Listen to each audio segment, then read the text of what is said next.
¿Se entendió lo que dije o no? Sí, doctor. Bien, bien, bien. Ahora, vayamos a la siguiente pregunta. Dice, el pulso bigeminado, hablamos de pulso, ¿qué características tiene? Dice, y atiendan un poco acá. El pulso bigeminado, ¿qué características tiene? ¿Con respecto a qué?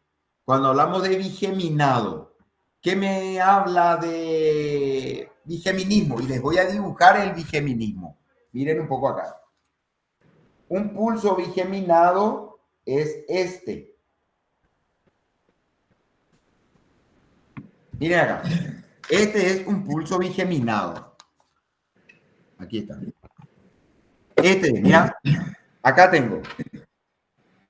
¿Sí? Una onda que es bigémina, pam, pam, y vuelvo a tener un intervalo. Acá, pam, pam, y vuelvo a tener un intervalo.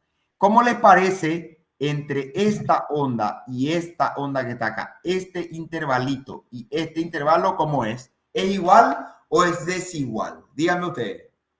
Es desigual. Muy bien, muy bien. Por lo tanto, atendemos un poco lo que estamos hablando, Ignacio. Nosotros entonces tenemos que decir de que este pulso bigeminado tiene la característica, ¿dónde carajo? Este pulso bigeminado tiene la característica de ser desigual y le da otra característica que es irregular. ¿Por qué? ¿Por qué es irregular? Porque acá el intervalo es menor que acá. ¿Se ve eso? Sí, doctor, se ve. Muy bien. Por lo tanto, cuando les pregunten a ustedes en el examen qué características semiológicas tiene el pulso bigeminado, ustedes tienen que responder que el pulso bigeminado es un pulso desigual, porque los espacios, los intervalos no son iguales, y eso le da la característica de ser irregular. ¿Se entendió lo que dije? Porque todo es importante de que se entienda, no de que aprendan de memoria. ¿Se Sí, entendió o doctor. no? Sí, doctor. Lorena, ¿entendiste? Sí, profe, se entiende. Bien, bien. Le damos clic entonces, Ignacio.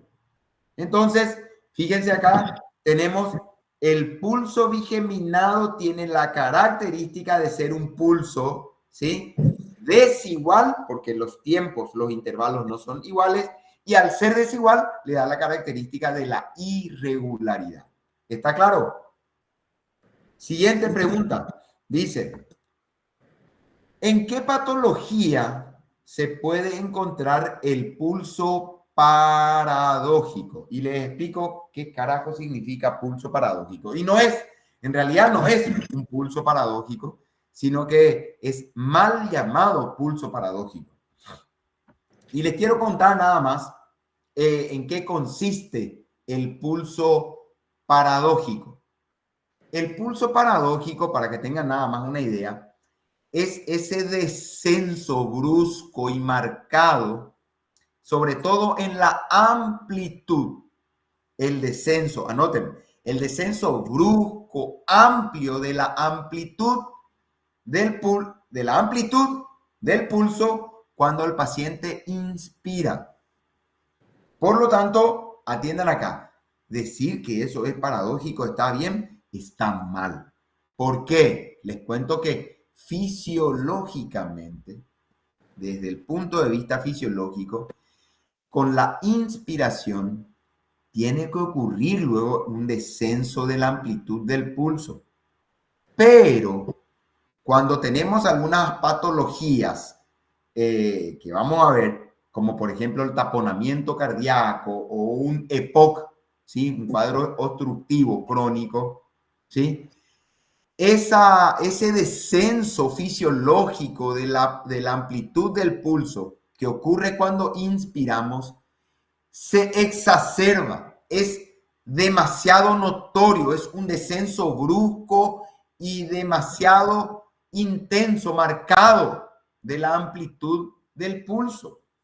A eso nos referimos cuando hablamos de pulso paradójico. Por lo tanto, atiendan un poquito acá. Cuando Y fíjense, cuando hablamos de definir el pulso paradójico, hablamos de un descenso marcado, patológico, de la amplitud durante la inspiración. O sea, que yo haga esto y que el pulso prácticamente no se perciba. Eso es pulso paradójico. Ahora, ¿en qué patologías tenemos pulso paradójico? Tenemos en el taponamiento cardíaco y en los EPOC con broncoespasmo severo. ¿Sí? Recuerden ustedes fisiológicamente, cuando estudiábamos fisiología, que cuando nosotros inspiramos, hacemos esto, aumenta la presión negativa intratorácica y eso hace de que haya muchísimo retorno venoso, mucho retorno venoso al corazón derecho. Entonces, ¿qué pasa con el corazón derecho? El corazón derecho se ensancha. ¿Y quién está al lado del corazón derecho? Díganme un poco ustedes. Al lado, pegado por separado por un tabique. Díganme un poco. Díganme ustedes. Yo inspiro y meto mucha sangre en el corazón derecho. Se me llena el ventrículo derecho. ¿El ventrículo derecho con quién linda? Por un tabique. Hay un tabique que le separa del otro.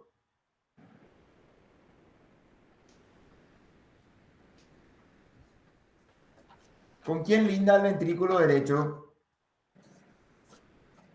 Lore.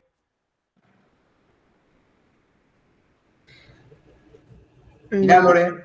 Voy a ver. Mira, Lore. Lore, mira. Sí. Bien. Acá tenemos aurícula derecha, ventrículo derecho. Cuando yo inspiro, aumenta el flujo acá, en este corazón, en el corazón derecho. Y esto hace de que este volumen que va acá en el ventrículo derecho empuje el tabique hacia allá y disminuye el tamaño del izquierdo. Por lo tanto, el volumen que va a excretar el izquierdo va a ser menor. ¿Por qué? Porque acá hay tanto volumen que desvía el tabique y me achica el tamaño del izquierdo. Por lo tanto, cuando el izquierdo se contraiga, me va a mandar menos volumen y el pulso va a disminuir. Eso es fisiológico, Lore. Pero cuando tenemos taponamiento cardíaco o tenemos cuadros obstructivos crónicos severos, esa desviación del tabique es marcado y el ventrículo derecho, el ventrículo izquierdo se queda chiquito, el espacio para llenado es chiquito, por lo tanto la siguiente sístole bombea un volumen muy pequeñito y eso hace de que baje la amplitud del volumen del pulso. ¿Se entendió lo que dije o no? Se entendió, profe. Bien. Por lo tanto, recordar, el pulso paradójico es aquel en el que hay una disminución marcada de la amplitud del pulso durante la inspiración. ¿En qué patología vemos? Taponamiento cardíaco y en el broncoespasmo severo. ¿Está claro lo que dije hasta acá? Sí, doctor. Bien. Hablemos de la siguiente pregunta. Dice, ¿cuál es la característica que presenta atiendan acá? Esto hablamos ayer. ¿Cuál es la característica que presenta el pulso de Corrigan? ¿En qué patología, en qué patología valvular, en qué soplo veíamos el pulso de Corrigan? Díganme un poco ustedes. En la insuficiencia aórtica. Muy bien. En la insuficiencia aórtica. ¿Qué características tiene el pulso en la insuficiencia aórtica? ¿Es parvus o es magnus? ¿Qué diga? ¿Qué me dicen? ¿Qué me dicen? ¿Es parvus o es magnus? Magnus. Muy bien. Por lo tanto, Ignacio, si te dice acá, ¿cuál es la característica que presenta el pulso Corrigan? Vos tenés que hablarle de la amplitud. Por lo tanto, vas a decir de que es magnus. Pero tiene otra característica. ¿Se acuerdan de que la válvula deja fugar y colapsa pronto? Entonces, ¿cómo se llama eso? Magnus y colapsa rápido. Magnus. Teller. Muy bien. Dale clic. Dale clic. Vale. ¿Ven esto? Volvemos atrás. ¿Ven esta pregunta, esta última pregunta?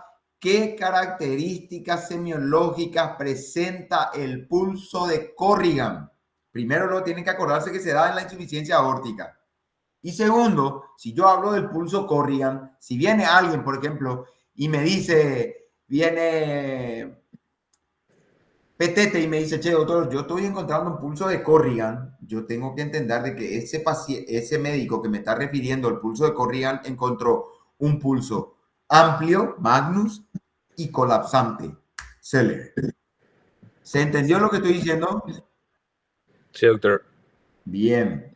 ¿Se entendió, Lore? Sí, profe. Bien. Entonces, tener en cuenta esto que dijimos ahí. Vamos a la siguiente. Dice, citar 3 patologías en las que se puede presentar pulso parvus. ¿Atiendan qué? Vamos a empezar por lo primero. ¿Qué carajo significa parvus? ¿Qué significa Amplitud parvus? disminuida. ¿Eh? Amplitud disminuida no era prueba. Muy bien. El pulso de amplitud disminuida se llama parvus. Ahora le pregunto, razonemos, no inventemos, razonemos. ¿En qué patologías? Vamos a empezar por la valvular. ¿En qué patología valvular puedo tener un pulso parvus? A ver, díganme un poco. En la estenosis aórtica. Muy bien, puede ser en la estenosis aórtica, pero tenía otra característica. Parvus, ¿y qué más en la estenosis aórtica? Tardus. Muy bien. Acá me dice solamente parvus, ¿sí? En la estenosis aórtica es parvus tardus, pero acá me está diciendo solamente parvus.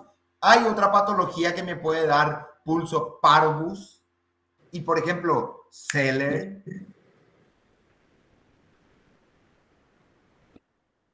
Insuficiencia mitral me da parvus Seller, brillante. Y hay otra que me puede dar solamente parvus, que dependa del volumen ventricular. A ver, solo parvus. Ya dijimos insuficiencia aórtica, no es. Ya dijimos insuficiencia mitral, no es. Me quedan las 2 estenosis, me quedan. Perdón, estenosis aórtica ya dijimos. Insuficiencia aórtica ya dijimos, es Magnus. Por lo tanto, no es. ¿Verdad? Dijimos, insuficiencia aórtica era Corrigan, Magnus Seller. ¿Dijimos o no? Sí, doctor.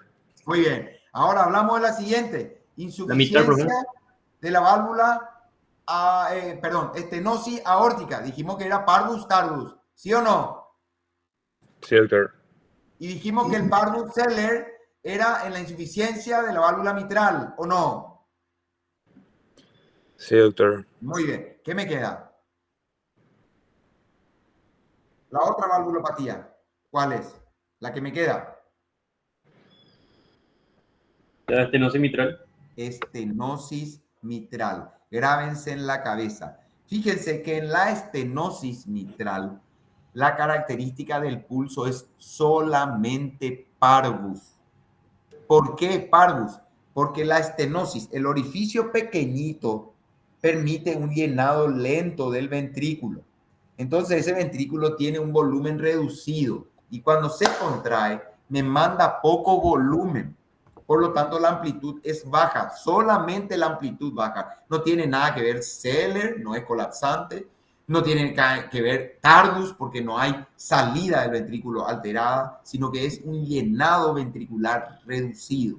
Por lo tanto, la estenosis mitral es el pulso que me va a dar parvus, exclusivo parvus.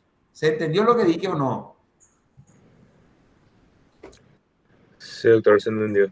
Bien. ¿Qué otra patología, sentido común, qué otra patología me puede dar un pulso parvus? La hipotensión arterial. Muy bien, la hipotensión arterial. Si yo estoy hipotenso, ¿sí?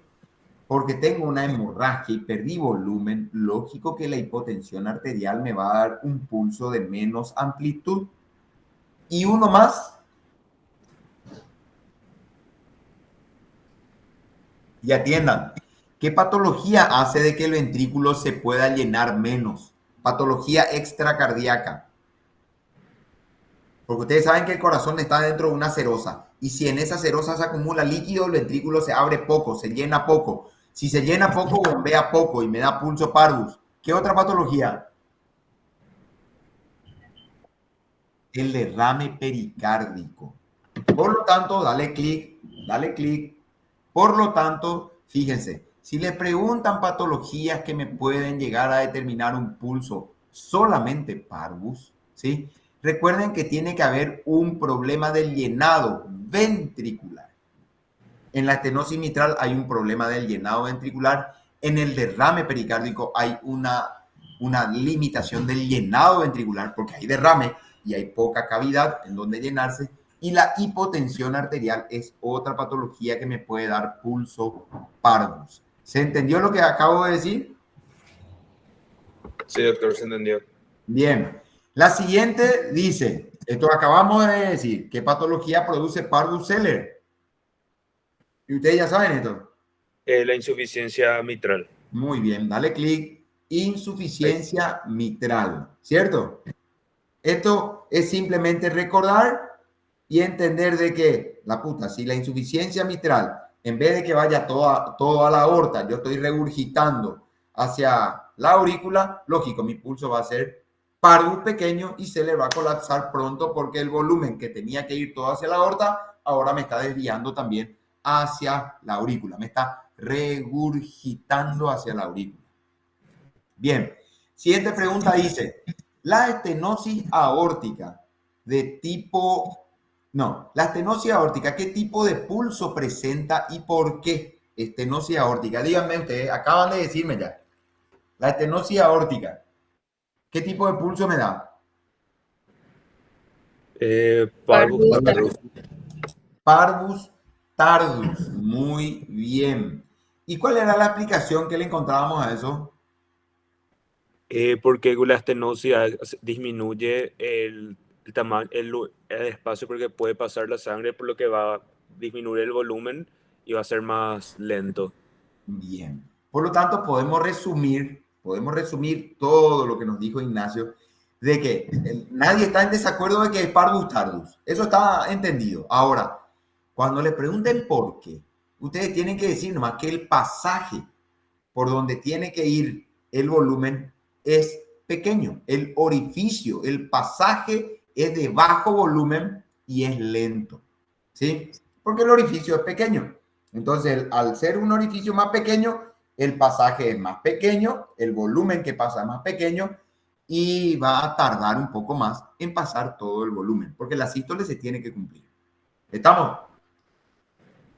Bien. Siguiente dice, cite un pulso desigual, regular y periódico. Atiendan que esto. Citen un pulso que es desigual, regular y que puede ser periódico. Ustedes tienen que entender lo siguiente. Desigual no hay problema de entender, ¿cierto? Desigual quiere decir que el intervalo es diferente entre un latido y otro. Eso significa desigual. Regular quiere decir de que aparece en periodos, así como dice su tiempo, como dice su nombre, en periodos regulares. Y periódico, cuando les diga a ustedes periódico, tienen que saber de que tiene que ver con la respiración. Por lo tanto, ahora les pregunto, ¿qué pulso es desigual? El intervalo entre ondas es diferente porque cuando inspiro aumenta el volumen, pero aumenta el volumen, ¿sí? Y disminuye la frecuencia cardíaca, es regular porque las ondas entre los espacios entre las ondas son iguales entre las ondas y periódico tiene que ver con la respiración. Fíjense un poquito acá que cuando ustedes les pregunten un pulso que tenga la característica de ser periódico, atiendan porque acá está el secreto. Si ustedes le dicen, che, ¿cuál de los pulsos tiene la característica de ser regular o periódico? Cuando diga periódico, tienen que relacionar con la respiración. Y el único pulso que se modifica con la respiración es la del pulso paradójico. ¿Sí? La del pulso paradójico. Por lo tanto, recordar de que si les dice, por ejemplo, regular y periódico. Lo periódico es relacionado a la respiración. Y el único que tenemos en la bibliografía que tiene modificaciones con respecto al tiempo respiratorio que le da el título de periódico es el pulso paradójico. ¿Se entendió lo que dije? Sí, doctor. Bien.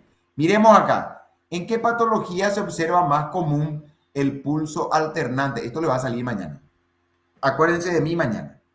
¿En qué patología se observa de forma más común el pulso alternante? El pulso alternante es ese pulso que tiene amplitudes diferentes, o sea que podemos decir de que es desigual en su intensidad. El pulso alternante es este. Miren un poco acá. Les voy a dibujar el pulso alternante. Este es un pulso alternante. Este que está acá es un pulso alternante. ¿Sí? Miren que las alturas son alternas. ¿Sí? Este tipo de pulso solemos ver en pacientes con insuficiencia cardíaca. Es característico encontrar un pulso alternante en la insuficiencia cardíaca. Es característico de esto. Cuando ustedes pregunten en el examen, che, el pulso alternante, ¿en qué patología se ve más frecuente? O si ven un paciente con insuficiencia cardíaca y encuentran un pulso que es desigual en su altura, ¿sí? Ese es un pulso alternante. ¿Qué quiere decir eso? Recuerden un poco lo que les voy a decir ahora. Cuando ustedes vean un paciente que entra por disnea, le encuentran en ortopnea, tiene hepatomegalia, tiene edema de miembros inferiores, el diagnóstico de insuficiencia cardíaca y ustedes le palpan el pulso y el pulso no les parece que sea igual en todo momento, ese es un pulso alternante. ¿Sí? Entonces ustedes van a poner, cuando describen el pulso, pulso regular, pero me impresiona un pulso alternante. ¿Qué significa eso? Que la altura o la intensidad o la amplitud del pulso no es igual entre un latido y otro. La altura no es, la amplitud no es igual. ¿Quedó claro lo que dije? Sí, doctor. Bien. Miremos la siguiente pregunta. Y dice aquí, la amplitud del pulso, ¿de qué variable hemodinámica depende? Dice. Atiendan que. Atiendan que. La amplitud, la altura del pulso, ¿de qué variable hemodinámica depende? ¿De qué les parece que depende la amplitud del pulso? Atiendan un poco acá. Si yo les digo a ustedes, ¿existe el término de presión de pulso? Sí, ¿Existe o no? doctor. ¿Existe el término? Sí, doctor. La Muy diferencia de presión arterial sistólica y diastólica. Muy bien. Por lo tanto, puedes responder esta pregunta, Ignacio. La amplitud del pulso, ¿de qué variable hemodinámica depende? Dice. ¿De qué va a depender? De la presión diferencial. De la presión diferencial, de la diferencia que hay entre la sistólica y la diastólica. O sea que depende de la altura. Sistólica acá, diastólica acá. ¿Estamos? Por lo tanto, la amplitud del pulso. ¿Qué quiere decir eso? Que ustedes van a encontrar una amplitud de pulso muy alta, muy amplia, cuando yo tenga una diferencial muy amplia. ¿Se acuerdan ayer cuando estudiábamos insuficiencia aórtica y decíamos pulso saltón y el paciente tenía 180, 60? ¿Se acuerdan el ejemplo de ayer? Sí, doctor. Bien. Ese paciente tenía una diferencial muy amplia, no era 40 más menos 10, tenía una diferencial, una diferencia sistólica diastólica muy amplia. Eso hace de que la amplitud del pulso sea muy alta. ¿Está bien? La amplitud del pulso depende de la presión diferencial, de la diferencia entre sistólica y diastólica. ¿Se entendió? Sí, doctor. Vamos acá. Dice, cite 5 causas de taquisfigmia. ¿Qué es taquifigmia? En un pulso rápido y débil. En realidad es solamente el aumento de la frecuencia del pulso, ¿sí? Solamente el aumento de la frecuencia sin tener en cuenta la intensidad. Dígame un poco 5 causas que me puede dar taquifigmia, que me puede acelerar el pulso. Fisiológico, díganme ustedes, fisiológico. El ejercicio. Muy bien, el ejercicio. Lógico, si yo hago ejercicio, me acelera la frecuencia cardíaca. ¿La fiebre me puede acelerar la frecuencia cardíaca? Puede acelerar. Por cada 1 grado, 8 a 10 latidos me acelera de forma fisiológica. ¿Qué más? El hipertiroidismo. Muy bien, el hipertiroidismo. El hipertiroidismo me puede aumentar la frecuencia de pulso. ¿Qué más? Café me puede aumentar la frecuencia cardíaca. Cocaína me puede aumentar la frecuencia cardíaca. Sí. Adrenalina me puede aumentar la frecuencia cardíaca. Sí. Por lo tanto, dale un clic. Por lo tanto, fíjense, frecuencia cardíaca me puede aumentar cualquier cosa, el ejercicio, la fiebre, infusiones. Cuando hablamos de infusiones, métanle el café, ¿sí? El tereré, el café, fármacos, ¿sí? O inclusive drogas. Y como dijo Ignacio, el hipertiroidismo. ¿Está claro? Esto es sentido común nomás. ¿Cómo dice? ¿Cómo se explora la simetría del pulso? ¿Cómo hacen la exploración de la simetría? Saber si el pulso es simétrico. ¿Cómo hacen esto? ¿Cómo se hace técnicamente? Fíjense que esto se hace también a 2 manos. ¿Sí? Se hace a 2 manos. Yo toco con la mano derecha, toco uno de los brazos del paciente y con la otra mano toco así y comparo los pulsos. ¿Sí? La simetría de los pulsos se compara siempre, se hace, la evaluación de la simetría de los pulsos se hace siempre comparativo. Al mismo momento, palpé acá, palpo acá, ¿sí? Palpé axilar, palpo acá, palpé radial, siempre es comparativo, se hace siempre de forma simétrica. ¿Está claro eso? Sí, doctor. Bien, pasamos al siguiente.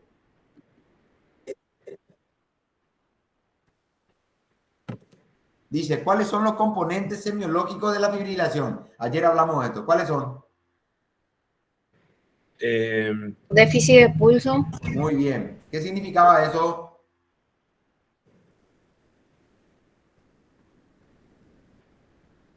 ¿Qué significaba déficit de pulso? Dale, Fer.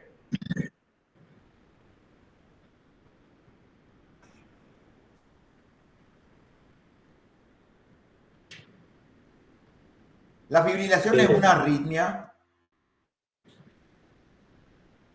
Sí, sí es. Muy bien. Entonces, ¿cuál va a ser el primer componente, Ignacio, de una arritmia? ¿Cuál va a ser lo primero que tenemos que decir para decir, no, esto es una arritmia? El ritmo es irregular. Muy bien. El primer componente de la fibrilación auricular es siempre un ritmo irregularmente irregular. Dijimos ayer eso. Sí, doctor. Muy bien. El siguiente componente es lo que nos dijo Lore. Nos dijo déficit de pulso. Ahora, ¿qué era déficit de pulso? Era la asincronía. Sí. ¿Cierto o no, Lore? Sí, profe. Muy bien. La diferencia entre el área central, ¿sí? Corazón, y el área periférica, pulso, igual o mayor a 10. ¿Cierto, Lore? Sí, profe. Bien. ¿Y el último componente cuál era?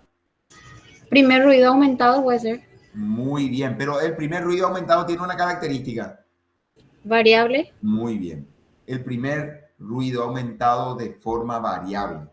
Si no le ponen el variable, está mal. Porque el primer ruido aumentado de forma permanente está dado solo y exclusivamente por la estenosis de la válvula mitral o la estenosis de la válvula tricuspidea. ¿Está claro lo que dije? Sí, doctor. Bien. Dice la siguiente pregunta, dice, ¿cuáles son las patologías? Ahí está, qué lindo. ¿Cuáles son las patologías que presentan un primer ruido aumentado de forma intermitente o variable? Uno tenemos arriba. A la fibrilación auricular. Muy bien, la fibrilación auricular es una causa de primer ruido aumentado, pero de forma variable. ¿Y la otra? Dijimos ayer, la otra que me puede dar un primer ruido aumentado de forma variable es... Esclerosis de No, las no, no, válvulas. no. La esclerosis o el engrosamiento me da un primer ruido permanentemente aumentado. Siempre engrosado, siempre aumentado. Atiendan un poco acá. El primer ruido aumentado de forma variable no tiene que tener una causa valvular. No tiene que tener una causa. Tiene que ser una causa hemodinámica. Uno es la fibrilación auricular y el otro es el bloqueo aurículo-ventricular. Me va a dar un primer ruido intenso. El libro dice primer ruido en cañón, así es. Es el que se produce en el bloqueo aurículo-ventricular. ¿Sí? Así define el libro. ¿Estamos?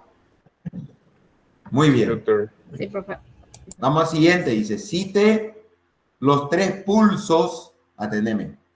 3 pulsos que son, y esto tienen que aprenderse de memoria, porque esto va a salir mañana. Quiero que se aprenda. O sea, hay 3 pulsos. Hay 3 pulsos que son desiguales y regulares.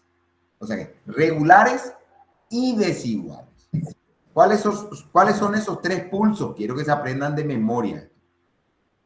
El paradójico, ¿sí? El alternante y el pseudoalternante respiratorio. Son 3. Y estos se tienen que acordar de memoria. Hay pulsos que tienen la característica de ser regulares, no hay irregularidad, pero son desiguales en su altura. Uno es el paradójico que vemos en el taponamiento cardíaco o en el broncoespasmo severo, el alternante, que es el que vemos en la insuficiencia cardíaca, y el pseudoalternante que vemos, que es el conocido como la arritmia fisiológica respiratoria, ¿sí? El pseudoalternante respiratorio. Grábense esto en la cabeza. Son pulsos regulares, pero desiguales en su amplitud.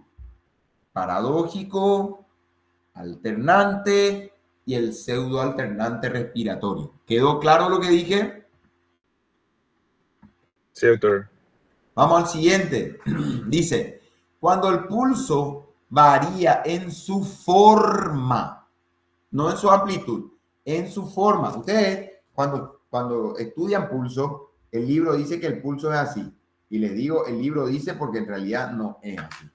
El libro dice. El libro dice que el pulso es así. Miren un poquito. Así. No. Ahí está. Así dice que es el pulso. Tiene una onda dicrota y una onda crota. ¿Sí? Así guau es el pulso.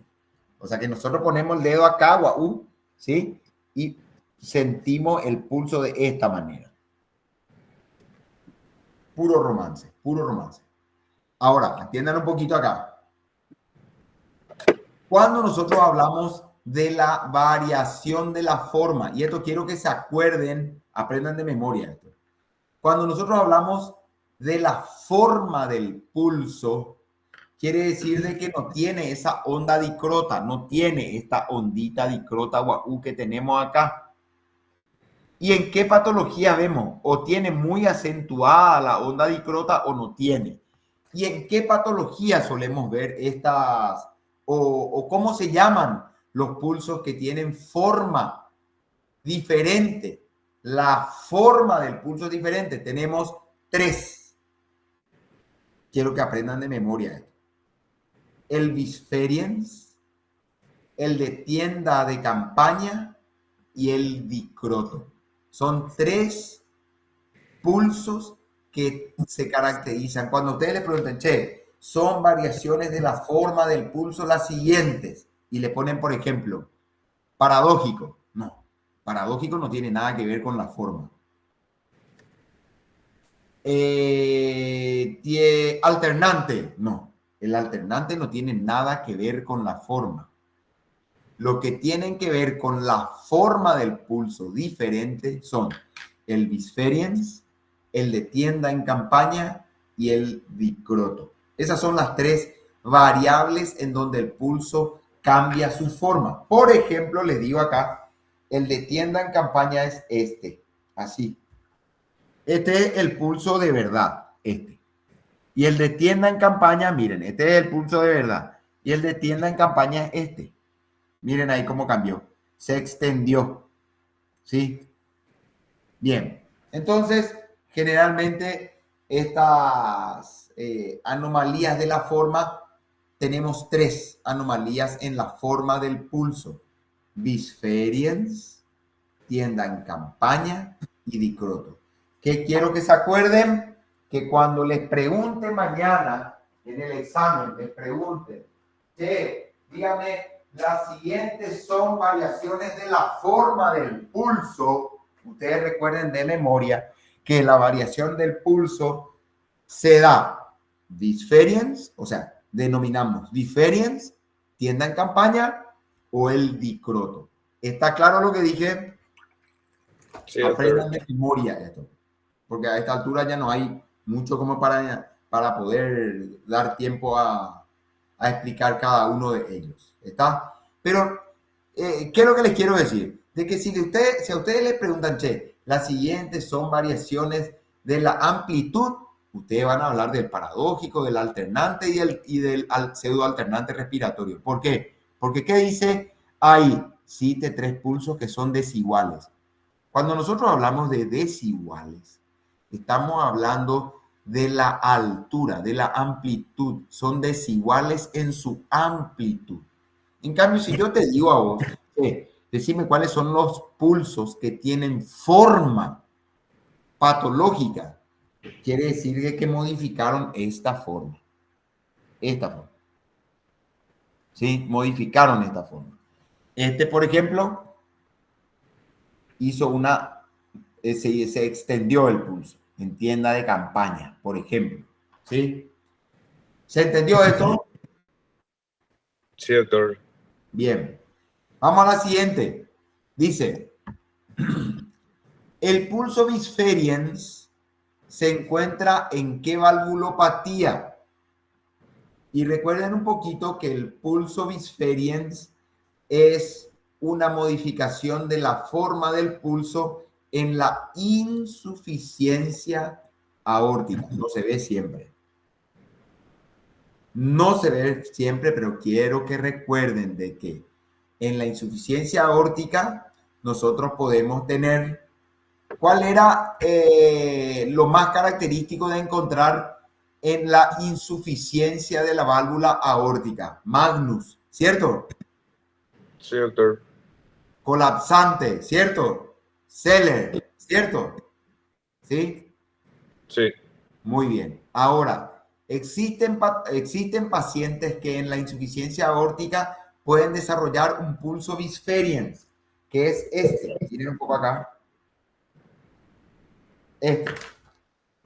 Este es el normal. Miren un poquito. Este es el normal.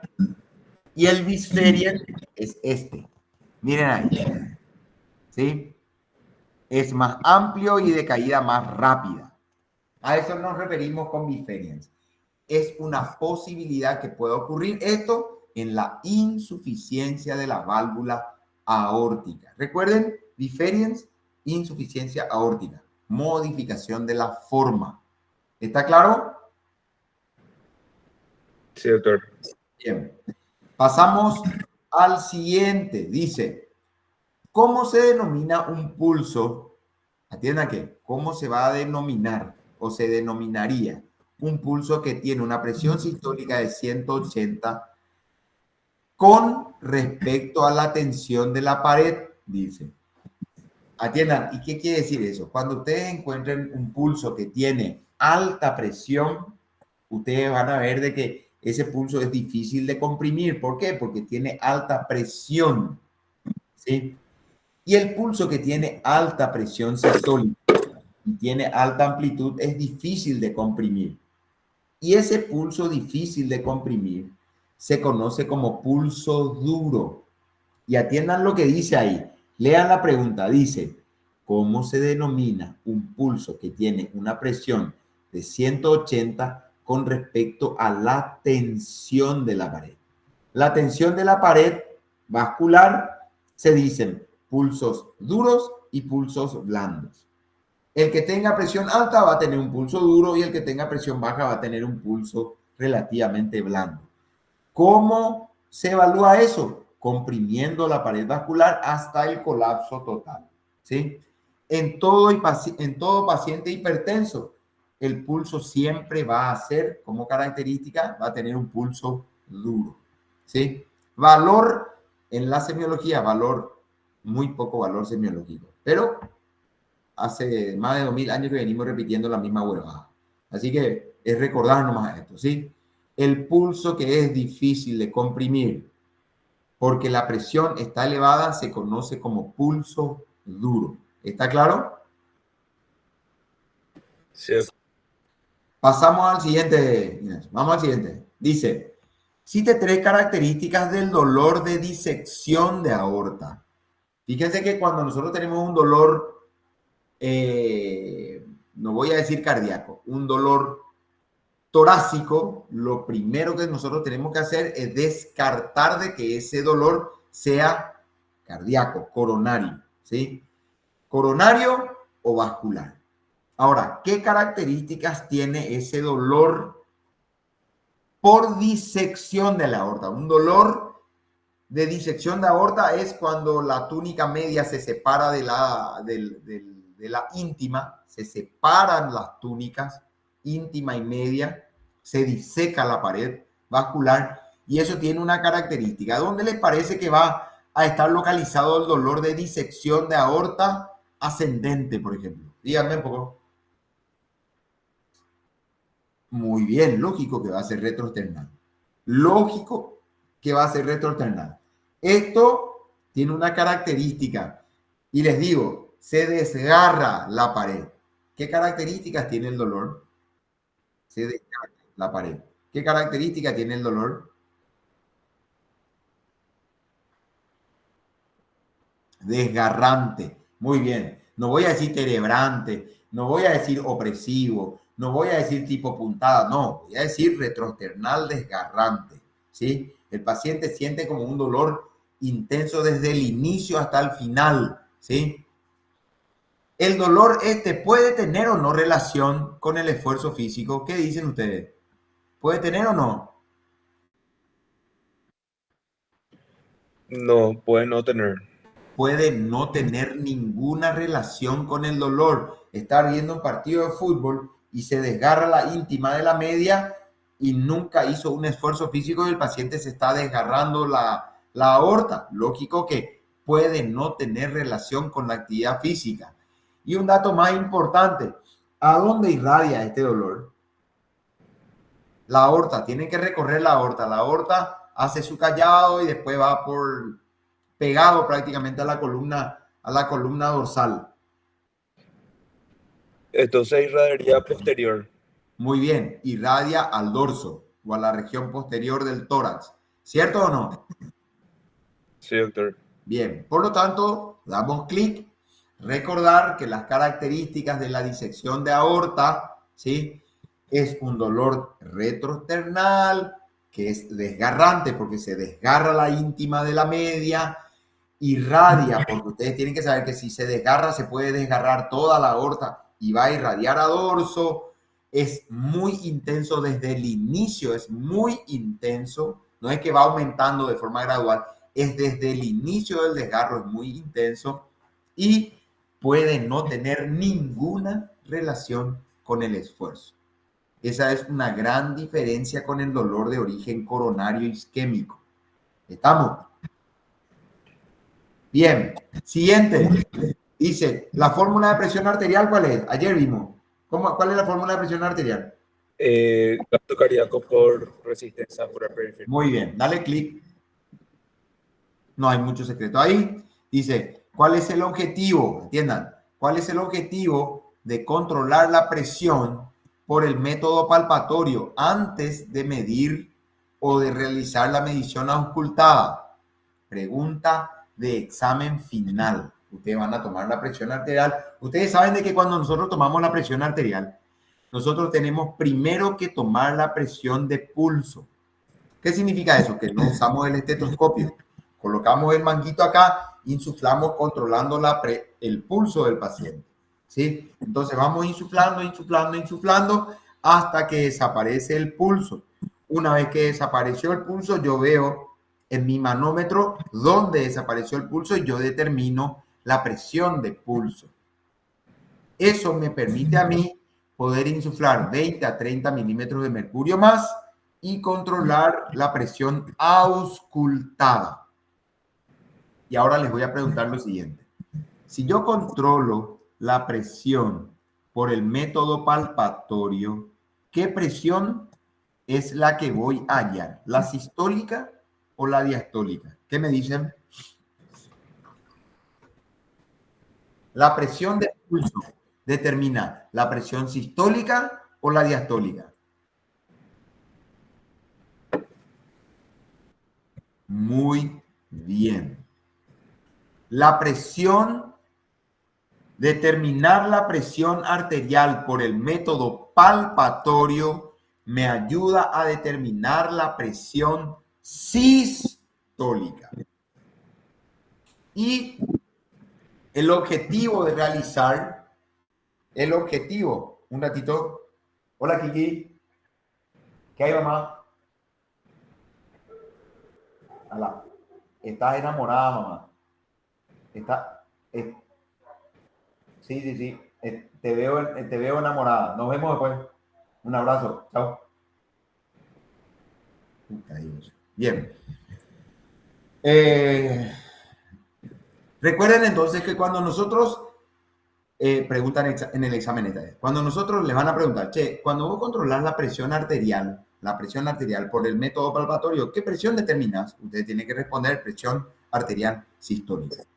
¿Cuál es otro objetivo de determinar la presión de pulso? Y ustedes tienen que responder de la siguiente manera.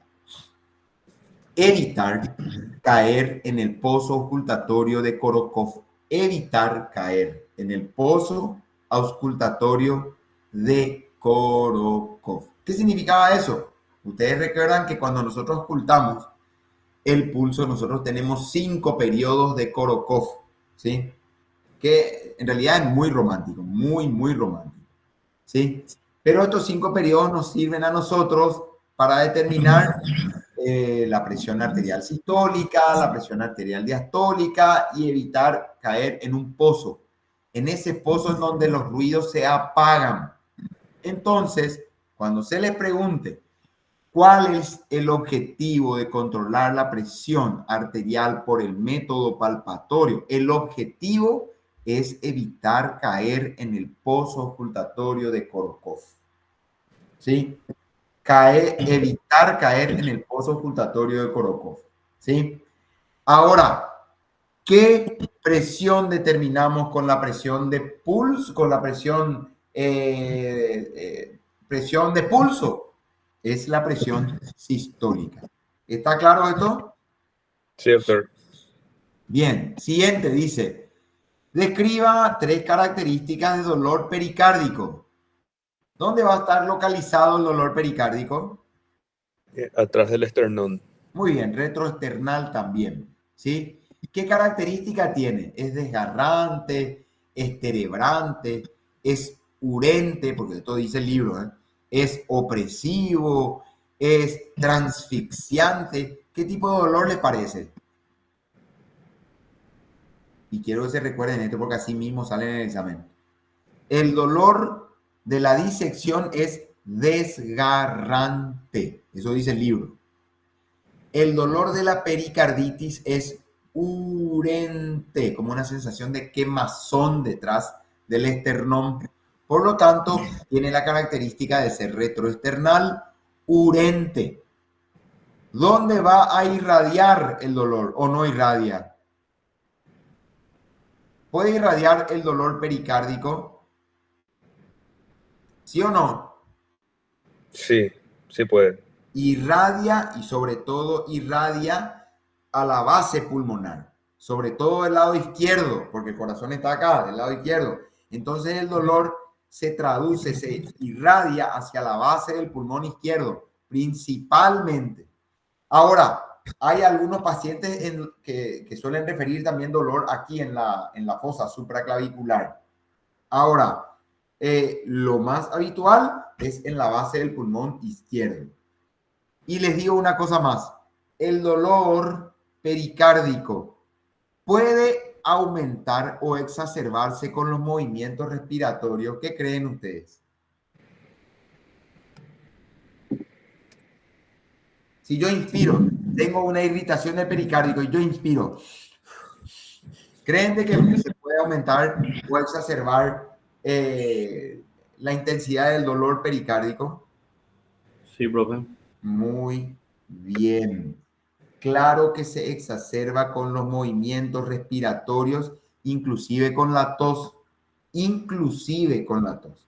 Por lo tanto, las características del dolor pericárdico son retroesternal, es de carácter urente como quemazón, va a irradiar preferentemente a la base del pulmón, puede irradiar también a la fosa supraclavicular del lado izquierdo y siempre se exacerba con los movimientos respiratorios y con la tos. ¿Quedó claro lo que dije? Sí, doctor. Muy bien, dale clic. Vamos al siguiente, dice. ¿Qué se entiende por síncope? Ayer miramos rápidamente qué era síncope. ¿Qué era? En una pérdida brusca y breve de la conciencia. Muy bien. ¿Solamente conciencia? Hay el tono postural. Muy bien. Y tiene una característica. Pérdida de la conciencia brusca y breve y del tono postural, pero tiene una característica más.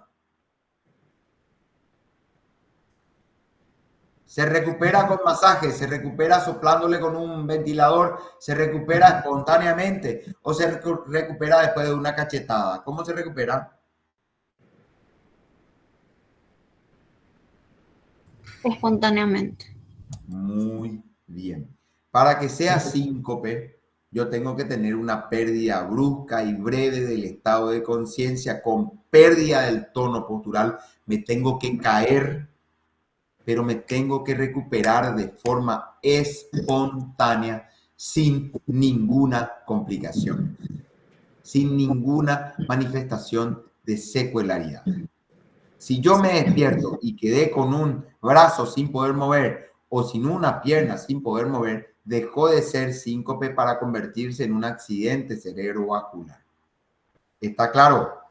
El síncope tiene esa característica de recuperación completa del estado de conciencia y del tono postural. Espontánea. ¿Está claro? Sí, doctor. Muy bien. Siguiente. Dice causas de síncope y hay tres. Hay tres grandes causas de síncope. ¿Dónde les parece que puede estar el origen de un síncope?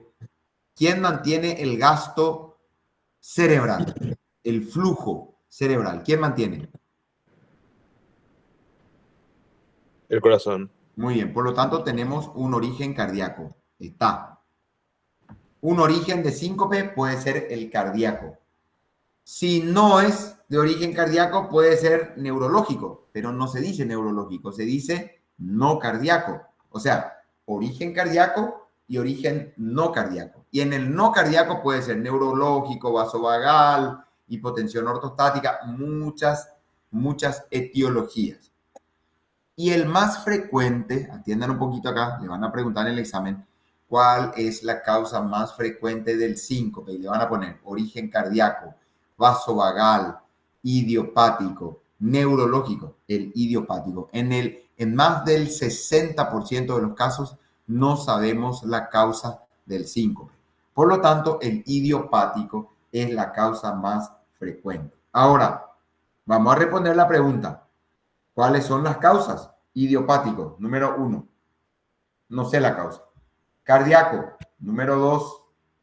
Y 3, no cardíaco. Y en el no cardíaco entra vasovagal, postural, neuropático, etcétera, etcétera. ¿Se entendió lo que dije acá? Sí, doctor. Bien, maravilla.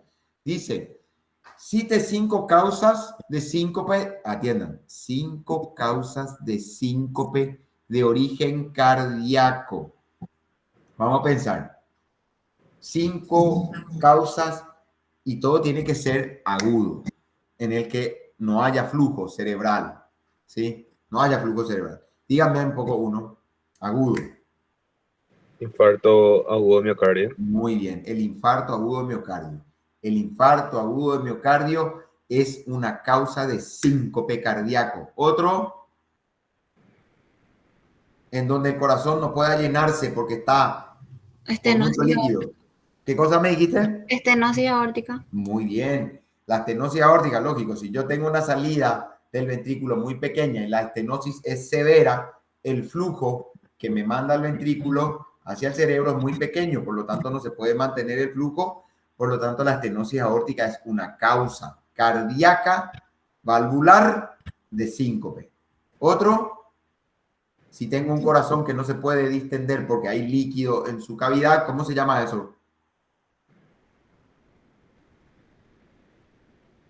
Hay líquido en la cavidad cardíaca, entonces el corazón no se puede llenar porque hay demasiado líquido fuera del corazón entre sus serosas. ¿Cómo se llama eso? El taponamiento en este caso, ¿sí? El taponamiento por derrame pericárdico, ¿sí? El taponamiento cardíaco. Y recuerden lo que dijimos ayer en la triada de Beck.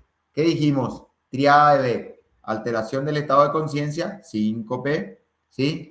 Hipotensión arterial y ruidos cardíacos muy disminuidos en su intensidad o abolidos. Dolor, Otra y causa, doctor, sí, no, el síncope también no puede ser también ingurgitación yugular en el taponamiento cardíaco. claro que sí. En la ingurgitación yugular, como un componente de Beck, nosotros podemos encontrar ingurgitación yugular. Claro que sí.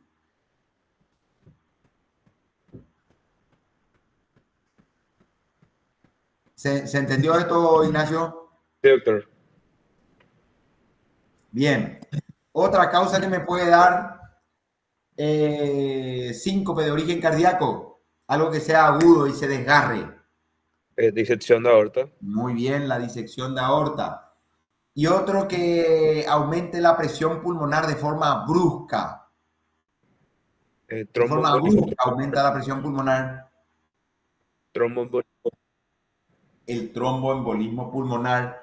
Por lo tanto, recuerden siempre que nosotros vamos a hablar de causas cardíacas de síncope, siempre tienen que ser severos los cuadros. ¿Qué dijimos nosotros? Infarto agudo, severo. Estenosis aórtica, es severo. Taponamiento cardíaco, es severo. La disección de aorta, es severo. Y dijimos el último, el tromboembolismo pulmonar, también es severo. Por lo tanto, las 5 causas cardíacas, 5 causas cardíacas de síncope tenemos ahí. ¿Está claro? Sí, doctor. Bien, podemos avanzar Ignacio. Bien, miremos acá. ¿Qué dice nuestra siguiente pregunta? ¿Qué parámetro metabólico? Atiendan acá. ¿Cuál es el parámetro metabólico que primero tenemos que evaluar en todo paciente con síncope? Dijimos ayer en el repaso.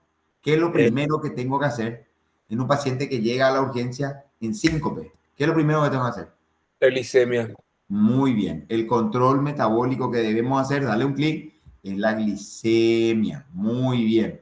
Siguiente dice, ¿qué se debe averiguar en todo paciente que ingresa por síncope? ¿Qué significa eso? Che, se desmayó el paciente, ¿qué es lo que tengo que averiguar para poder diferenciar de otras patologías que pueden simular un síncope? Por ejemplo, si quedó con déficit motor, ¿sigue siendo síncope? No. No, dejó de ser. Por lo tanto, tengo que preguntarle, che, ¿podés mover tu brazo? ¿Podés mover tu pierna? Si me dice, no, no puedo mover, dejó de ser síncope para transformarse en otra cosa. Ahora, si me dice que se desvaneció y un familiar me dice convulsionó, ¿eso es síncope? Tampoco. Tampoco. Por lo tanto, siempre en todo paciente con síncope tengo que preguntar si tuvo o no convulsiones tónico-clónicas. Porque si tuvo convulsiones tónico-clónicas, dejó de ser síncope para convertirse en un síndrome convulsivo. ¿Sí? Y es otras las alternativas hay. Y tengo que preguntar también si quedó después de la caída, no tuvo recuperación espontánea y total y quedó en un estado de confusión al que le llamamos estado postictal. Entonces esas cosas tenemos que preguntar en todo paciente que ingresa a la urgencia con síncope. Dale un clic a ver si es eso nomás. Ahí está. Tengo que preguntar si quedó en ese estado postictal. ¿Qué significa eso? Confuso, letárgico, si no recuperó espontáneamente, ¿sí? Tengo que averiguar si quedó o no con déficit motor. Tengo que preguntar si quedó o presentó convulsiones. Y otro dato importante, revisarle siempre a todo paciente que ingrese por síncope, tengo que revisarle la boca. ¿Por qué tengo que revisar la boca? Porque si presentó convulsiones, si fueron convulsiones tónicas o clónicas, el paciente se muerde la lengua, ¿sí? Y pudo haber sido de que ningún familiar haya estado cerca y no le vio convulsionar. Y todos dicen, no, se desmayó nomás. Entonces tengo que revisarle siempre la boca, porque si yo encuentro estigmas de que se mordió la lengua, lo más probable es que haya convulsionado. Entonces, si yo encuentro heridas traumáticas en la boca o heridas traumáticas en la cabeza por sacudidas, eso ya deja de ser síncope para convertirse en otra alternativa, convulsiones o algún accidente cerebrovascular. ¿Se entendió lo que dije? Sí, doctor. Bien. Dice acá, ¿cuál es la forma más temprana de evaluar la presencia de edema oculto? Pregunta de examen esto es. O sea que muy bien, dale clic, el peso, ¿sí? La medición del peso. En un paciente en decúbito dorsal, faltó ahí la palabra, decúbito dorsal, ¿dónde evaluamos la presencia de edema? ¿Dónde se evalúa? En los muslos y región sacra. Muy bien, dale clic, perfecto. Describe qué características presenta un paciente con síndrome de Pickwick. ¿Qué significa eso? Síndrome de Pickwick es el paciente obeso que hace apnea de sueño. A eso le conocemos como el síndrome de Pickwick, ¿sí? El síndrome de Pickwick tiene la característica de que el paciente va a ser obeso, brevilíneo, ¿sí? Obeso, bajito, brevilíneo, en donde sobresale el abdomen al tórax. Tiene la característica de que el paciente te va a decir, che, doctor, yo me duermo por la mañana. Cuando nosotros le preguntamos, che, ¿vos roncas por la noche? Sí, la señora viene y te putea, lo dice, sí, ronca como un tren por la noche, ¿sí? El paciente suele tener hipertensión asociado al Pickwick y ustedes tienen que saber que una causa secundaria muy frecuente de la falta del control de la presión arterial es la apnea del sueño. La apnea del sueño hace de que yo no pueda tener freno del cortisol por la noche. Ustedes saben de que por la noche el cortisol tiene que ser muy bajito para que la melatonina sea muy alta y yo pueda tener ese descanso neurológico. Cuando yo hago apnea del sueño, yo hago microdespertares, ¿sí? Hago microdespertares por hipoxia y eso activa el cerebro y libera de vuelta por la noche el cortisol. Entonces la melatonina se disminuye y el cortisol aumenta durante la noche y ese cortisol nocturno es el que hace que no se pueda controlar la presión arterial del paciente. Es una causa muy frecuente de hipertensión arterial secundaria, el síndrome de apnea del sueño. ¿Sí? Bien. Entonces, fíjese un poquito, dale un poco clic a esto, Ignacio. Fíjese lo que habíamos dicho, un paciente obeso, brevilíneo, en donde la estructura abdominal sobresale sobre la torácica. El paciente va a tener ronquidos nocturnos, va a tener somnolencia diurna, puede llegar a tener cianosis, no es frecuente, pero puede llegar a tener cianosis. El paciente va a ser hipertenso, difícil de controlar y puede llegar a tener signos de sobrecarga cardíaca derecha. Signos de sobrecarga cardíaca derecha. ¿Estamos? Bien. Siguiente.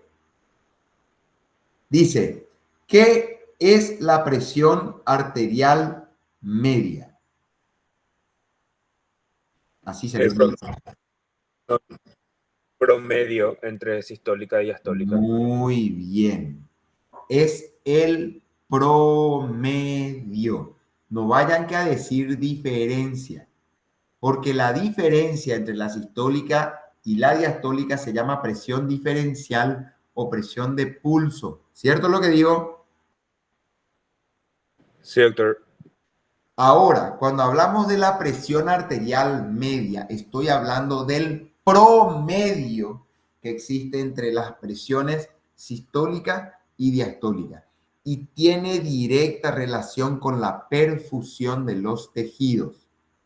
¿Cuál es la presión que a mí me sirve como médico para saber que mi tejido está perfundido?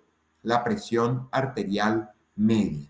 ¿Qué es la presión arterial media? Un promedio entre las presiones sistólica y diastólica. ¿Está claro? Sí, doctor. Bien. Avanzamos. Dice, con respecto acá, la coartación de la aorta en un paciente hipertenso se caracteriza por presentar coartación de aorta.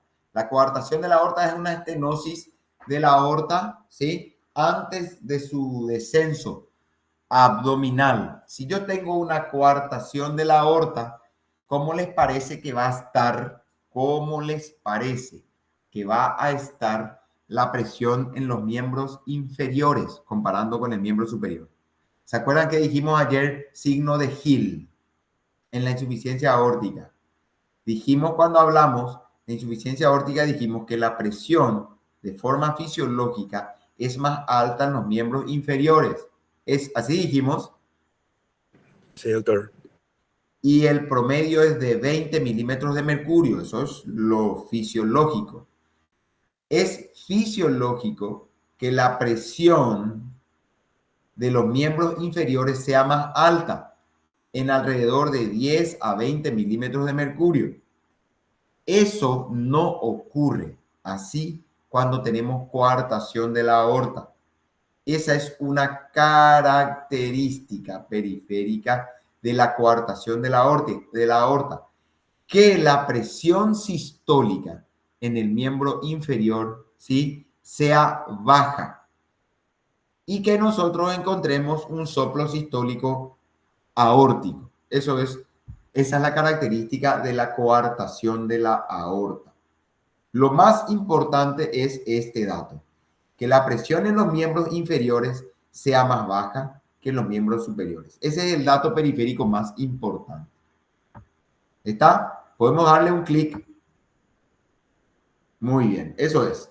Que la presión sistólica esté baja a nivel de los miembros inferiores y que haya un soplo sistólico. Sistólico, no diastólico. Sistólico a nivel aórtico. A nivel aórtico, no a nivel valvular, a nivel aórtico. Bien. Fíjese un poquito acá que se entiende por hipotensión arterial. Hipotensión arterial. Y fíjense que para este concepto hay el mismo libro de Argente que utilizamos medio le pifia cuando uno agarra el libro, por ejemplo, de Harrison de medicina interna o el de Farreras de medicina interna, tiene algunas discrepancias.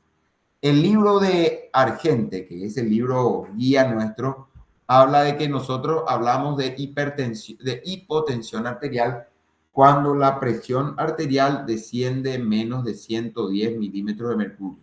Ahora, los libros de medicina interna dicen menos de 90. Pero nuestro libro habla de menos de 110 de presión sistólica, ¿sí? De presión sistólica. Siguiente, dice que se entiende por hipotensión arterial ortostática. Ortostática. La hipotensión arterial ortostática es el descenso de la presión cuando adoptamos la posición erecta, ortostática. Pero normalmente existe un descenso fisiológico, pero cuando existen alteraciones a nivel del sistema nervioso autónomo o varices, ¿sí? Varices a nivel de miembros inferiores, esa hipotensión se marca, es muy marcada y hay una caída de la presión arterial mayor a 20 milímetros de mercurio, ¿sí? Por lo tanto, cuando le pregunten a ustedes cuál es el concepto de hipotensión arterial ortostática, es el descenso de la presión arterial en más de 20 milímetros de mercurio con los cambios de posición. ¿Está claro? ¿Se entendió lo que dije? Doctor. Bien. Siguiente. Cite causas de hipotensión ortostática. Acabamos de Varices. decir. Muy bien. Las varices son la causa número 1. Las varices son las causas número 1 de hipotensión ortostática. Otro, por ejemplo, el diabético que tiene neuropatía diabética. A eso le llamamos neuropatía autonómica. Por lo tanto, 1, varices. 2, neuropatía autonómica. ¿Sí? La neuropatía autonómica. ¿Sí? O hay algunos autores que hablan de la denervación simpática. Cualquiera de las dos alternativas podemos utilizar. La neuropatía autonómica o la denervación simpática. Cualquiera de las dos. Otra causa que suele ser frecuente es cuando tenemos compresión de la vena cava inferior. ¿Sí? Un tumor que no permite el retorno venoso y comprime la vena cava y no me permite el retorno venoso, eso también me va a generar hipotensión ortostática. Y no se olviden, un dato muy frecuente son los fármacos, los diuréticos y los bloqueantes cálcicos. ¿Sí? Dos familias de fármacos que son frecuentemente asociados a hipotensión ortostática. Por lo tanto, a recordar, causa número 1. Varices. Bien. Número 2. Denervación simpática. Muy bien. Número 3. Algo que me impida el retorno venoso. ¿Qué era? Comprensión de la Muy bien. Compresión de la vena cava. Y por último, fármacos. fármacos. Bien. Dale clic. Recordar. Pregunta de examen esto es. Cuatro causas más frecuentes de hipotensión ortostática hay. ¿Sí? Las varices, que hay que buscar siempre que tengamos hipotensión ortostática. Siempre hay que buscar varices. ¿Sí? Segundo, si es diabético, pensar en la denervación simpática. Tercero, si es que hay o no alguna compresión de la vena cava, algún tumor que me esté comprimiendo la vena cava, ¿sí? Y tercero, y cuarto, los fármacos. ¿Qué se entiende por hipertensión arterial secundaria? Que se conoce la causa. Muy bien. Existe una causa conocida, entonces, ¿cierto? Una causa que nos genera la hipertensión. Dale clic. Bien. Cite causas de hipertensión secundaria. A ver. La más frecuente es la renal. Muy bien. Después era también endocrinas Muy y bien. creo que era neuro también. Muy bien. La causa renal suele ser la causa quizás más frecuente, ¿sí? Tenemos las endócrinas. ¿Qué patologías endócrinas me pueden dar? Hipertiroidismo, hipotiroidismo, síndrome de Cushing, síndrome de Addison, todo eso me pueden dar, ¿cierto? Ahora, tenemos de causas neurológicas. Y sí, tenemos de causas neurológicas también, hipertensión de causas neurológicas, como por ejemplo la apnea del sueño, ¿sí? Que me causa un trastorno de los vasoreceptores y me puede llegar a generar hipertensión arterial secundaria, ¿sí? Recuerden acá el hiperaldosteronismo, que es frecuente también, ¿sí? El hiperaldosteronismo. Y cuando hablamos de la causa renal, recuerden de que la causa renal puede ser de causa renal vascular o de causa renal parenquimatosa. ¿Estamos? Sí, doctor. Dale clic, ahí estamos. Perfecto. Bien. La siguiente dice, ¿puede haber de forma fisiológica variación de la presión arterial entre miembros superiores? ¿Sí o no? Sí, sí, Muy padre. bien. ¿Hasta cuánto es lo normal? Hasta Que haya 15. variación en un brazo y en otro brazo. ¿Hasta Hasta cuánto? 15. Más de 15 tenemos que considerar patológico. Hay libros que dicen 10 nomás luego. Cuando la diferencia es 10, nos quedamos tranquilos. Si la diferencia es 10 o más, pero sí o sí, si es más de 15, esto es patológico. ¿Está? Dale un clic. Bien, si es la diferencia entre un brazo y otro brazo es más de 15, eso es patológico. No hay que decir, no, eso es normal, normal. No, no, no, no. Más de 15 es patológico siempre. ¿Está claro? Le damos Sí, un doctor. clic.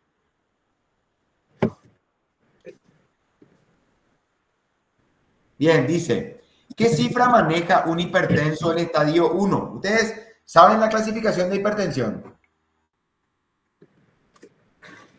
Sí, doctor. Sí, en teoría sí. Miren, miren que este cuadrito, antes de ir a rendir, ahora, terminamos la práctica, miren el cuadrito de la clasificación de hipertensión arterial, ¿sí? Óptima, prehipertensión, estadio 1, estadio 2. Grabarse eso, ¿sí? Y el estadio 1 es aquel que tiene 140, 159 en ese rango y tiene diastólica de 90 a 99, ¿sí? Esa es la clasificación del estadio 1. Estadio 2 es de acá. Fíjense lo que dice en nuestra diapositiva. Desde 160 para arriba y de 100 para arriba es estadio 2. La óptima, 120, 80 o menos, ¿sí? Y prehipertensión es la que está entre 120 y 139 y 89 y 99, así como marca nuestra, perdón, 80 y 89, ¿sí? Prehipertensión. Miren nomás, miren un poquito otra vez el cuadro de hipertensión antes de ir a rendir, para poder clasificar nomás la hipertensión arterial. Dice la siguiente, la presión arterial y la tensión arterial son lo mismo. La presión arterial y la tensión arterial son sinónimos, son lo mismo. Y les cuento que, muy bien, ambas hablan de fuerzas, ¿cierto? Pero ambas hablan de fuerzas, pero tienen la característica de que hablan de fuerzas que son inversas, ¿sí? De fuerzas que son inversas. La presión arterial es la fuerza que va de la sangre hacia la pared y la tensión arterial es la fuerza que tiene la pared contra el plasma, contra la sangre. Son inversas nomás, pero es simplemente como para tener en cuenta. Después habla cuál es la característica que presentan los ruidos de la segunda. Bueno, esto es una huevada, legalmente se preguntó en el examen, por eso puse acá como para recordar, ¿sí? Fíjense que quiero que miren esto. Cuando terminamos acá, quiero que se vayan rápidamente a Argente, así, ojeen rápidamente y miren, busquen ruidos de Korokov, ¿sí? Y van a ver de que nosotros tenemos ruidos secos, ruidos soplantes, ruidos, ¿sí? Lo que se preguntó en el examen habla de que estos ruidos, los ruidos de Korokov, tienen ciertas características, ¿sí? Y tenemos 5 etapas en los ruidos de Korokov.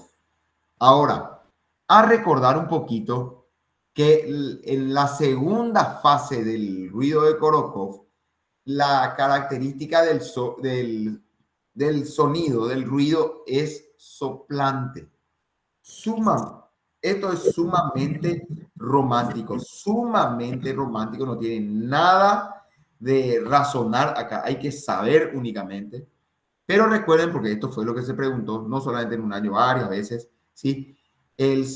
La característica sonora de la segunda fase, los ruidos de Korokov, es soplante. Después viene, es seco. Pero miren, terminen esto, anoten ahora en su hojita, mirar ruido de Korokov y aprenderse eso rápidamente. No tiene nada de raciocinio, ni un raciocinio, es saber nada más. Mirar eso acá. Bien. Siguiente. Dice, ¿cuál es el latido fisiológico que debe buscarse en el tórax? ¿Cuál es? Ictus cordis. Muy bien. Siguiente. ¿En qué patología se puede observar el latido sagital? Ayer vimos. Sagital. Latido que se observa paraesternal izquierdo o en la región sifoidea. ¿Qué patología vemos ahí? Ventricular derecha. Muy bien, dale clic. Muy bien. Latido sagital, patología ventricular derecha. Patología ventricular derecha, latido sagital. Dice, ¿cuál es la maniobra que pone de manifiesto el latido sagital? Ayer vimos, talón de la mano. ¿Cómo se llamaba? Dressler. La maniobra de Dressler. Dale un clic. Muy bien. Perfecto. ¿Qué se entiende por complejo pulmonar de Chávez? Esto se preguntó, por eso les puse acá. El complejo... No, nada. El complejo pulmonar de Chávez, ¿sí? Es un conjunto de signos que encontramos en el tórax y consiste en un latido que se puede observar, que se puede llegar a palpar, observar o palpar en el segundo o tercer espacio intercostal izquierdo, en el lado en el foco pulmonar. Por eso se llama complejo pulmonar de Chávez. Es un latido que se puede llegar a observar en el segundo espacio o tercer espacio del lado intercostal izquierdo, ¿sí? Y ese segundo ruido se encuentra muy intenso y a veces desdoblado. No es tundup, sino que es tumdrup, tumdrup. Esa es la característica, ¿sí? Y se observa generalmente cuando tenemos hipertensión pulmonar, ¿sí? Entonces, fíjate un poco a qué nos tenemos que referir con el complejo pulmonar de Chávez. Tiene que haber una alteración en el foco pulmonar. Tengo que ver o tengo que palpar un latido en el foco pulmonar, ¿sí? Y tengo que escuchar un segundo ruido muy intenso y al mismo tiempo desdoblado.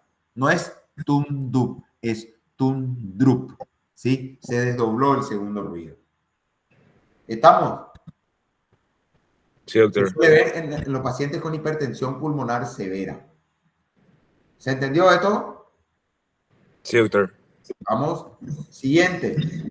Dice, ¿qué factores pueden precipitar una insuficiencia cardíaca? A ver, díganme ustedes. 3 nomás. Hipertensión arterial. Muy bien. ¿Otro? Muy bien. ¿Otro? La anemia puede precipitar. Sí, Muy bien. Si yo como mucha sal, ¿puede precipitar? también. Muy bien. Si yo hago actividad física, ¿puede precipitar? Muy bien. Si yo teniendo insuficiencia cardíaca hago un infarto, hago un tromboembolismo, ¿puede precipitar? Sí, Muy bien. Por lo tanto, cualquier huevada puede precipitar una insuficiencia cardíaca. ¿Está bien? Un hipertiroidismo me puede precipitar. ¿Sí? Una arritmia me puede precipitar. ¿Sí? Abandonar mi medicación. El hecho de dejar de tomar mi medicación puede precipitar mi insuficiencia cardíaca. ¿Está bien? Cualquier cosa quiere decir eso. ¿Estamos? sí, doctor. Dice, cite 5 causas que pueden llevar a insuficiencia cardíaca. 5 causas. 5 causas. Enfermedad coronaria. Muy bien. La causa número 1 siempre es la cardiopatía isquémica, ¿sí? Y después cualquier factor de riesgo, cualquiera. Tabaquismo, obesidad, sedentarismo, la edad, ¿sí? El infarto agudo de miocardio, la diabetes. Todas estos factores de riesgo me pueden llevar a la larga, a llevar y tener insuficiencia cardíaca. Fíjense un poquito acá que dice, ¿cuáles son los criterios mayores de Framingham? Habían 7, ¿se acuerdan? Disnea paroxística nocturna, Después, edema agudo de pulmón, muy bien, en estertores pulmonares, muy bien, cardiomegalia, muy bien, tercer ruido con muy ritmo de galope, bien, ingurgitación yugular. muy bien. Ingurgitación yugular. Por lo tanto, si nosotros recordamos esos criterios que son mayores, los menores vienen de rebote. ¿Está bien? Recordar los mayores para que los menores sean fáciles de poder completar. ¿Cuál de los siguientes criterios mencionados son considerados mayores para Framingham? Y te salen 5 alternativas. Marque el excepto. Si son todos los que ustedes ya saben mayores, el excepto es el que ustedes no saben. Bien. Bien. Siguiente. Dice, ¿cómo se hace el diagnóstico de insuficiencia cardíaca? Vimos ayer.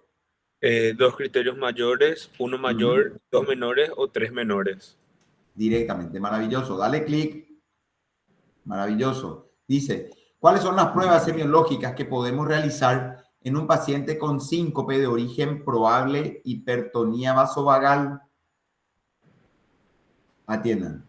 Si yo tengo un paciente que tiene hipertonía vasovagal y yo quiero saber si el paciente me puede llegar a hacer síncope, hay 2 maniobras que yo puedo utilizar. Uno es la maniobra del ortostatismo, hacerle parar de forma brusca. Por lo tanto, cuando ustedes les pregunten, che, ¿cómo yo puedo saber si este síncope es de origen vasovagal? Y ustedes responden con la prueba del ortostatismo y con la prueba del masaje carotídeo.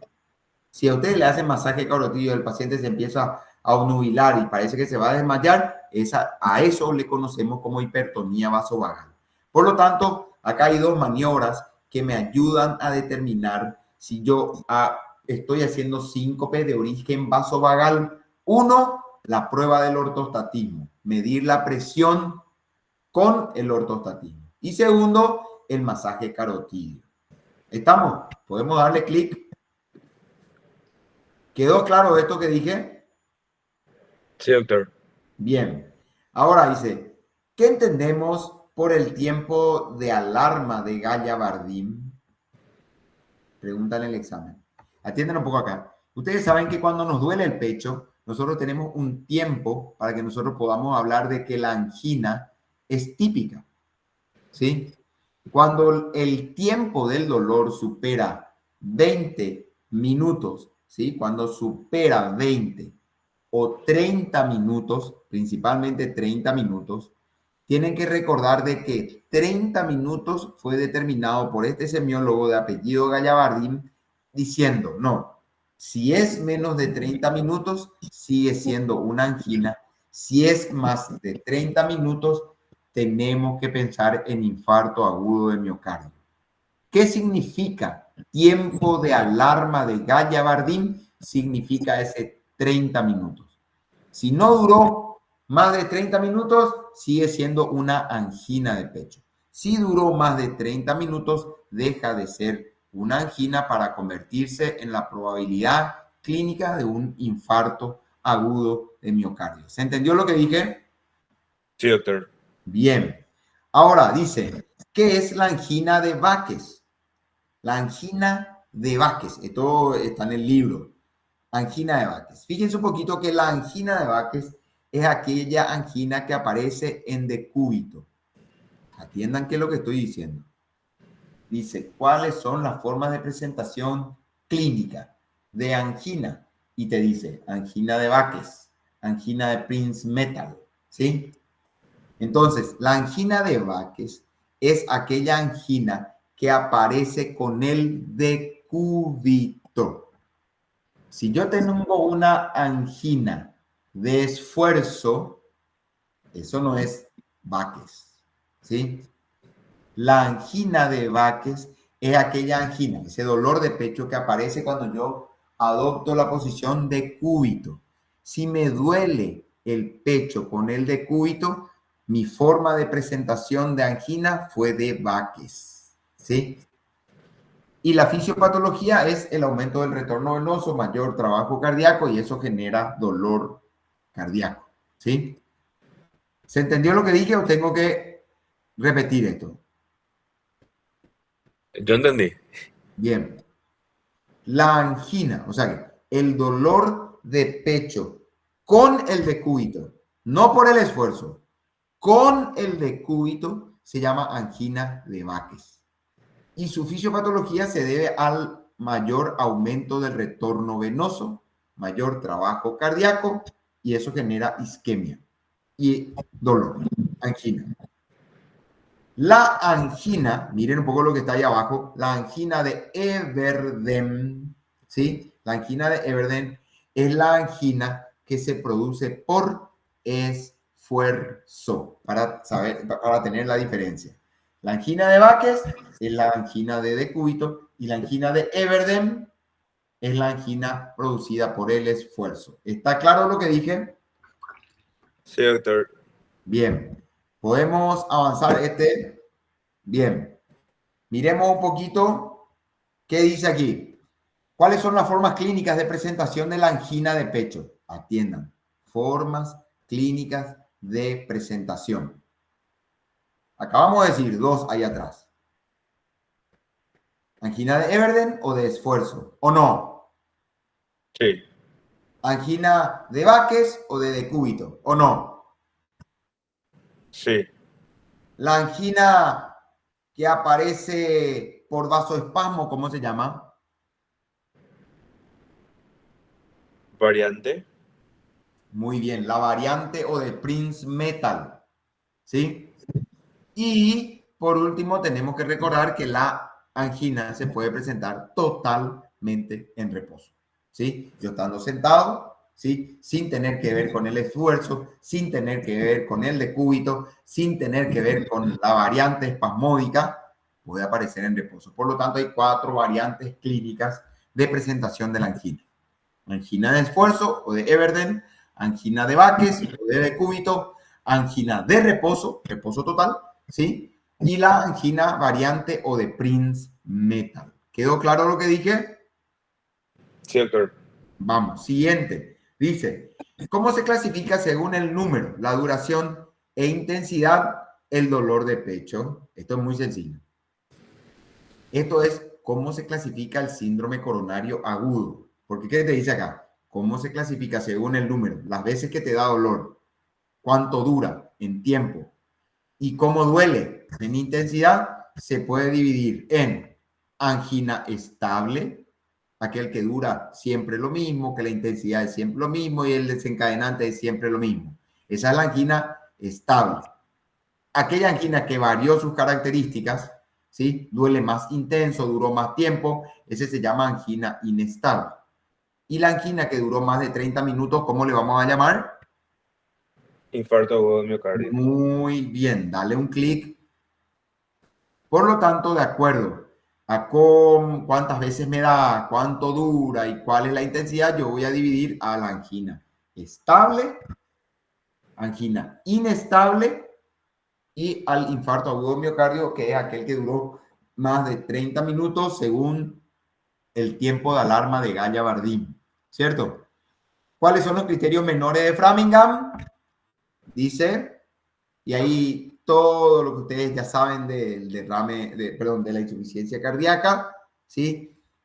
¿Cuáles son los menores? Así rápidamente, el edema de miembros inferiores, la disnea de esfuerzo, que el paciente use muchas almohadas para dormir, que tenga tos nocturna, que haya hepatomegalia, puede haber derrame pericárdico, el paciente puede estar taquicárdico o inclusive perder peso con diuréticos. Esos son todos los criterios menores, ¿sí? Pero si nosotros nos acordamos de los mayores, esto es simplemente hacer descartes como para poder responder la forma correcta. Siguiente, dice, ¿cuáles son los componentes de la triada de Beck y en qué patología observamos? Esto ya dijimos ayer. Sí, en el taponamiento cardíaco y es Muy por bien. reserva hipotensión arterial, ruidos cardíacos apagados, disminuidos, Y regurgitación yugular o la alteración muy total. bien. Ingurgitación yugular. Esa es la triada de Beck. Clic. La tríada de Beck es eso, se observa en el taponamiento cardíaco. ¿En qué consiste el signo de Kussmaul? Dice, y también se ve esto, el signo de Kussmaul se ve en el taponamiento cardíaco, anoten, el signo de Kussmaul se ve en el taponamiento cardíaco y en los EPOC, ¿sí? Ahora, ¿qué significa o en qué consiste el signo de Kussmaul? Significa en una exacerbación, en un aumento de la ingurgitación yugular cuando el paciente inspira. ¿Sí? Si yo le pido al paciente que inspire y le miro el cuello y veo de que ingurgita más de lo que tenía en el tiempo inspiratorio-expiratorio, ¿sí? Ese es el signo de Kussmaul. Se ve en los pacientes con taponamiento o derrame pericárdico importante, severo, y en los pacientes que tienen EPOC o crisis de broncoespasmo severo. ¿Estamos? ¿Se entendió esto? Sí, doctor. Muy bien. ¿Cómo se clasifican los soplos? A ver, ¿cómo clasificamos? 3 formas de clasificar. Inocentes, funcionales y orgánicos. Muy bien, dale clic. Ahí. Bien. ¿Qué característica particular tienen los soplos inocentes y funcionales con respecto a los orgánicos? ¿Cuál es la característica que tienen? Es que los dos son sistólicos. Muy bien.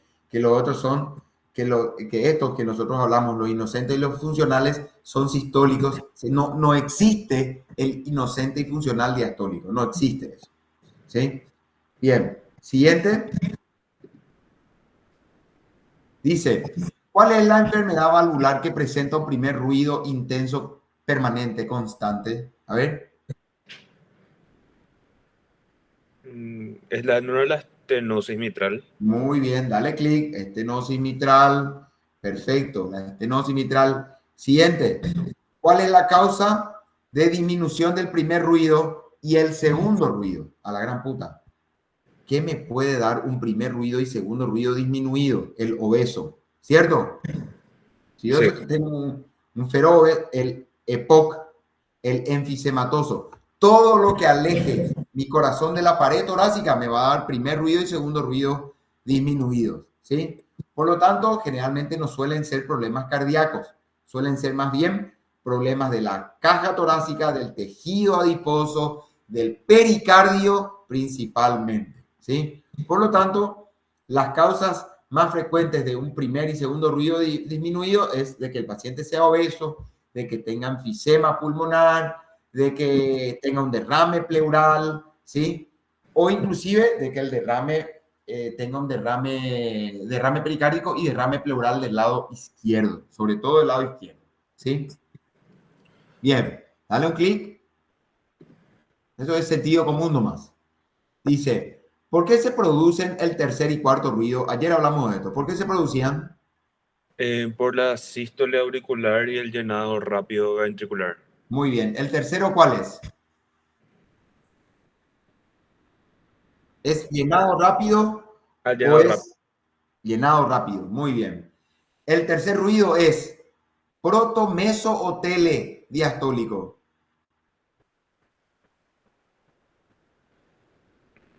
El tercer ruido, pregunto de vuelta. ¿El tercer ruido es proto, meso o tele diastólico?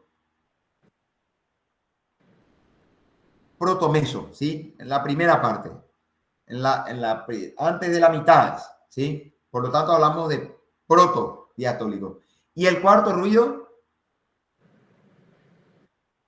Telediastólico. Muy bien. Dice, ¿cuál es la causa de desdoblamiento del primer ruido? Atiendan, porque ayer les dije, si a ustedes les preguntan algo de desdoblamiento del primero o del segundo ruido, marquen bloqueo completo de rama derecha que va a estar bien. ¿Sí? Ese es el que va a estar bien. ¿Sí? Después, ¿qué dice? Dice, ¿con qué objetivo se coloca el paciente en posición de pachón? Este ya sabíamos. Ayer ya hablamos. Palpar el ictus cordis. ¿Cierto? ¿En qué patología observamos el latido diagonal invertido?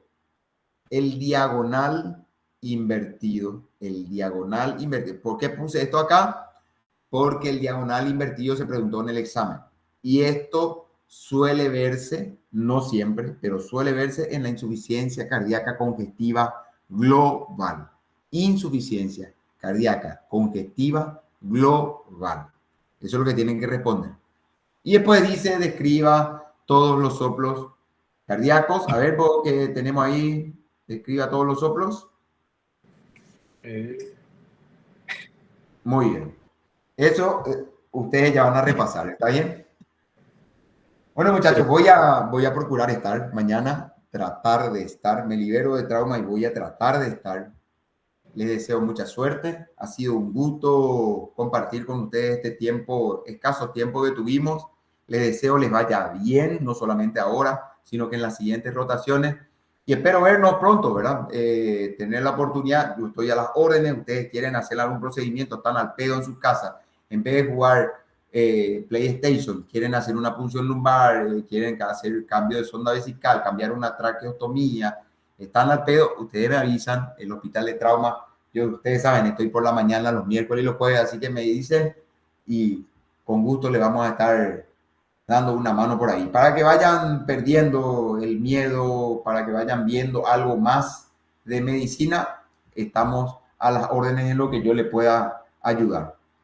Les agradezco el tiempo que estuvimos aquí, espero les vaya bien mañana una vez más y estamos en contacto.